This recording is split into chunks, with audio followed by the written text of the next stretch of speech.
Everybody, welcome back to Disturbing Creations, and we are still taking apart this Audi. I think we're like 30 videos in, but that's great for all you Audi viewers because now you can do about anything on your Audi and save money and build your confidence at the same time. Today we are working on the sway bar, which that is this bar right here. Now what the sway bar does is that when you turn, it helps to keep the sloppiness out of your steering and suspension system.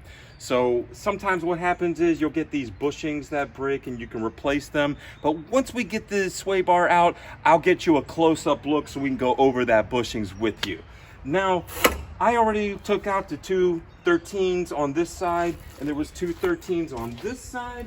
Now let's get a closer look at what these pieces look like and these last two bolts on the end so that you can go ahead and add a sway bar to your car or replace a sway bar that's broken, or even fix these bushings. Let's get some work done.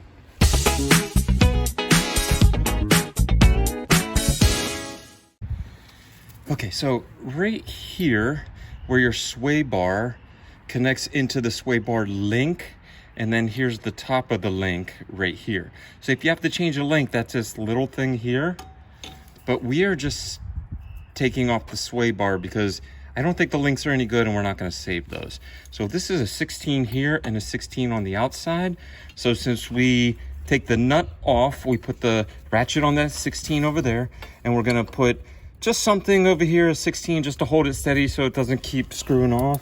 And then we'll go ahead and take it off.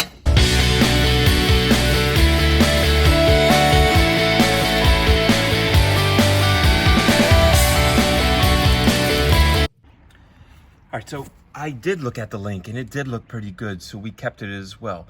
So if you're just gonna take the sway bar off, that's a 16 and a 16. So it's hooked on the car backwards like this, and it goes around this immobilizer bar right here.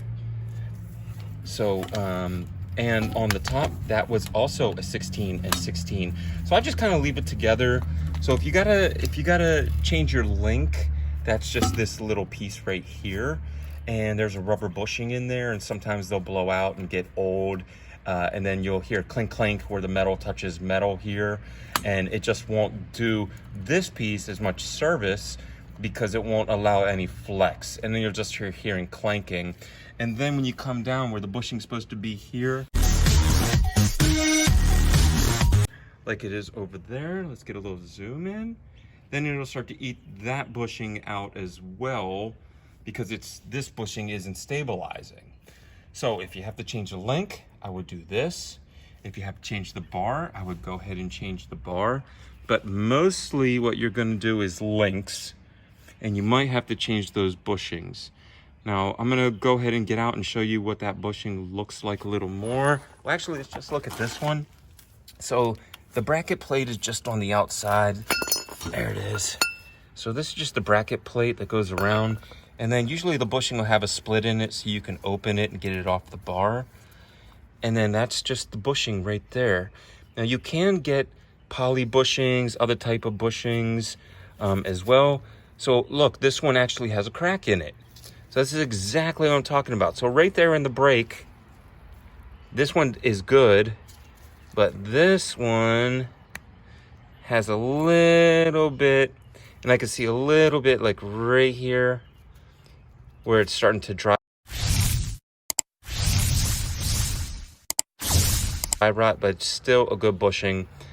I would say maybe you could probably get 5,000-10,000 more miles on this. But if you are going to replace them, I would go with poly. Usually the red ones are poly. They're a lot more stiff. It will help out your suspension and drivability. And they usually don't go bad like these rubber ones. So that's the sway bar. This one is still connected. Remember this one?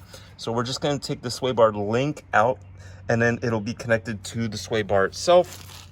And then that's what it looks like. And then when you want to put it back on, you just open this back up, put it around the piece here. You're just going to put it around the piece. You're going to put the cap back on.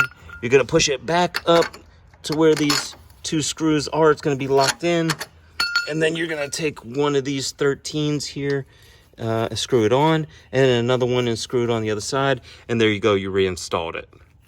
So The sway bar is pretty quick. It does make a huge difference if you drive the same car with no sway bar than a sway bar, especially faster turns. So hopefully this helps you build your confidence and you can do all of this stuff yourself.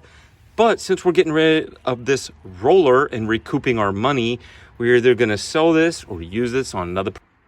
So there's the sway bar out of the car, just so you can kind of get a better feel with the link on the end. And then the bushings go in the middle, and then the sway bar. So you can drive without this. It's not gonna hurt your car. You're just gonna feel a little difference when you make turns. That's it. You'll feel the weight shift. I mean, if you never had a sway bar, you'll never know. It's not that big a deal. But if you put one in, you will know. Or if you had one, you've been driving around and you take it out, you will know. But if you have one, or you have another car that doesn't have one, you'll never really feel this project. So thanks for coming to Disturbing Kreationz. Give us a like, subscribe, notifications all.